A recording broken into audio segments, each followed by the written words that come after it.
Hello and welcome. My name is Nicole Leon. My pronouns are she and her, and I am one of the advocates at the CARE office.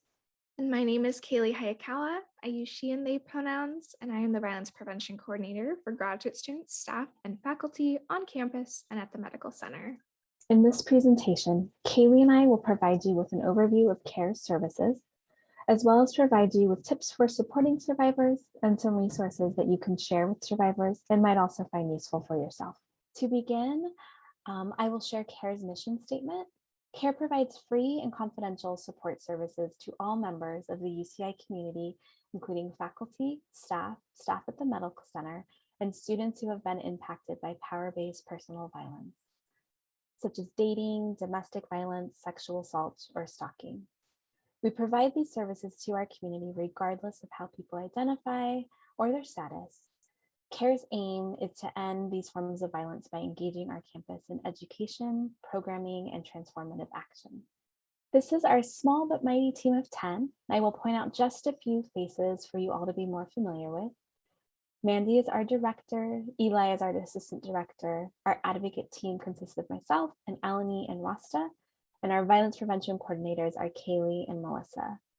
Our violence prevention coordinators you may see more frequently as they really do take the lead in engaging our campus community and providing educational programming and raising awareness about power-based personal violence. Advocacy is specialized services and support for survivors of power-based personal violence. At CARE, our services are free and confidential, meaning we are not responsible employees. When I say survivors, I do not just mean those who have been directly impacted, as we also support those who have loved ones who have been directly impacted.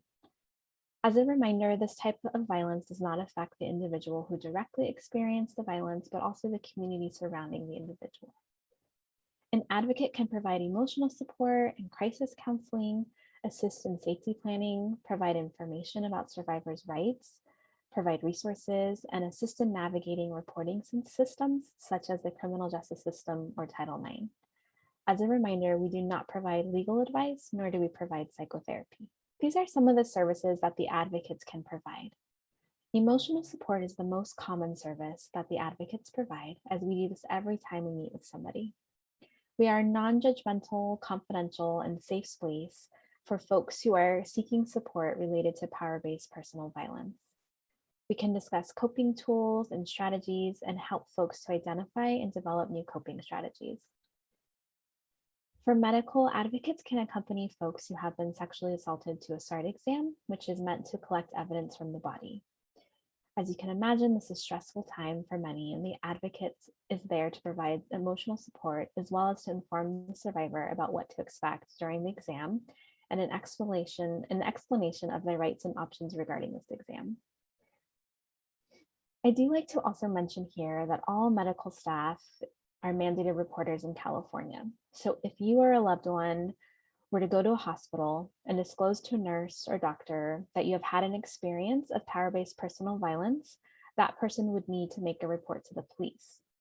This does not mean that the survivor would need to make a report and speak to the police. It is their right to decline to report, but know that a report will be made. For employment, advocates can help faculty and staff understand their employment benefits and options that are available to them. In particular, rights and options granted to them by law regarding job protections should power-based personal violence interfere with one's ability to work. For reporting, advocates assist with educating folks about their reporting rights and options and can accompany them when meeting with various reporting officials. Advocates can provide financial assistance by helping folks financially when impacted by power-based personal violence and helping them get connected to resources that can also provide them financial support. Advocates can also assist with housing, helping folks to relocate permanently and helping them locate emergency housing on or off campus when needed. As we stated previously, advocates can also assist with connecting folks to resources both on and off campus that may be able to provide them additional support. A common example is helping folks to locate therapists. This is an overview of our holistic healing program. CARE operates with the mentality of wanting to make it as simple and accessible as possible for folks affected by power-based personal violence to seek support. With this in mind, we strive to offer many tools and resources for folks to find healing. A popular example of this program is the Yoga is Healing, which we offer to faculty and staff as well as students. We hire a contracted trauma-informed yoga instructor to offer a series of classes aimed at helping folks connect with their bodies and find healing through various yoga poses. We offer a self-defense class where a local martial arts instructor helps folks feel empowered to learn basic skills to help physically protect themselves should the need arise. And on our website, care.uci.edu, which we will also show you at a later time, you can find many downloadable resources for healing. Examples include coloring pages, music playlists, safety plans, and a list of what texts are currently available in our lending library. Beyond our survivor support services, we also plan and host multiple campaigns, campus-wide events, and educational workshops and training throughout the year that aim to raise awareness and understanding of these issues, as well as actively engage our community in violence prevention efforts. Our campus-wide programming includes large events such as Take Back the Night or the Clothesline Project, and campaigns such as Domestic Violence Awareness Month in October or Sexual Assault Awareness Month in April. Workshops and training vary in topic from bystander intervention to redefining masculinity to trauma-informed practices. Workshops and training can be requested on our website and are hosted throughout the year. Our workshops and training are tailored to our audience, and we really enjoy working with requesters to create a training that meets their group's needs. Finally, we coordinate and supervise multiple peer education programs that engage the undergraduate student community in awareness and education. If you're interested in getting involved with our prevention and awareness work, please contact our office for more information.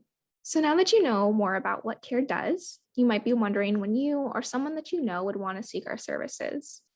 Situations like not being sure if a relationship you have is healthy, having been sexually assaulted or sexually harassed, or not feeling safe at home or work could be a reason to speak with one of our advocates. We'd also encourage you to reach out if you aren't sure if what you experienced falls into the category of power-based personal violence, but you want a safe, confidential space to discuss your options, or if you want to learn more about how to support someone who has or is experiencing harm. We also always welcome folks to engage with us, learn more, and join us in our efforts to support our greater UCI community. If you're interested in getting connected to one of our advocates, you can call us at 949-824-7273 or email us at care@uci.edu and say that you'd like to make an appointment with a confidential advocate. If you want to request a presentation or training or discuss some other outreach opportunity, you can go to our website, care.uci.edu, and click on Request a Workshop or Training. If you have a different question or aren't sure who you should talk to, feel free to reach out to us via phone or email at the same number and email address previously mentioned. Now, while we can connect folks to resources like CARE more generally by posting them in our spaces, we may also find ourselves in situations where students or colleagues are disclosing experiences of trauma and violence to us. So we'd like to provide just a few tips to help you feel more prepared if this happens. First, as faculty or staff members and as responsible employees of the university, it's incredibly important to let the individual know about your reporting requirements. Ideally, we are letting folks, especially our students, know what this means way before they're ever in a position of wanting to disclose to us. This allows them to make a more informed decision about who they tell about their experience based on what may happen afterward. Once they're aware of our reporting requirements, we want to provide them the option of either continuing to speak with us or being connected to a confidential support person. We want to note that we don't always have to be comfortable and ready to receive a disclosure from someone. We all hold our own experiences, emotions, and traumas, and sometimes we aren't in a place to help someone hold theirs. That's okay. If that's the case, connect them to a support person who is in place to receive that disclosure. If the individual wants to disclose to us and we're in a good place to receive that disclosure, we want to create an environment as safe as possible. If we're in person, this might mean creating privacy, asking if they need water, and if they'd like to sit down. If we're online, this might be locking the Zoom room and being flexible in whether their video or audio is on or off. When this person is disclosing, we want to be present in that moment with them, believe what they are telling us, and really listen to them. It's hard to focus our minds when there's so much else is going on, but really try to push away those other thoughts and listen fully with our ears, eyes, and minds. These last two pieces often go hand in hand for us. We want to provide them confidential support services where they can explore their options with a trained professional, which might mean giving them the website or phone number, or it might mean offering to make an appointment with them. With this, though, we want to empower them to make their own decisions. Even if we think they'd really benefit from seeing and speaking to a care advocate or speaking to someone at Waymakers, if they aren't ready for that, they aren't ready. And we want to allow them the power to make that decision for themselves. Now, that might all feel like a lot to remember, especially in a moment that feels high stakes like a disclosure. It's okay if we don't remember every little nuanced tip in responding. What is important for us to keep in mind is these situations we are aiming to first reintroduce power and control to the individual, since often that feeling of power and control over themselves is harmed in the violence. Second, we want to avoid re-traumatization or stigmatization so we aren't causing them more harm. And third, we want to connect them to confidential resources that can provide ongoing support. The CARE office, like many other on-campus resources, is generally only available during normal business hours. Yet sometimes people need immediate support outside of these. So we'd like to offer these confidential local and national resources that you can refer students and colleagues to should they need after-hours support. Waymakers is a local agency that provides the Orange County community a 24/7 sexual assault crisis response and resource hotline. Human Options is another Orange County agency that provides 24/7 support and resources to those experiencing relationship violence. After hours, the Counseling Center has crisis counselors available by phone, and similarly, the Employee Assistance Program is available 24/7 to UCI staff and faculty.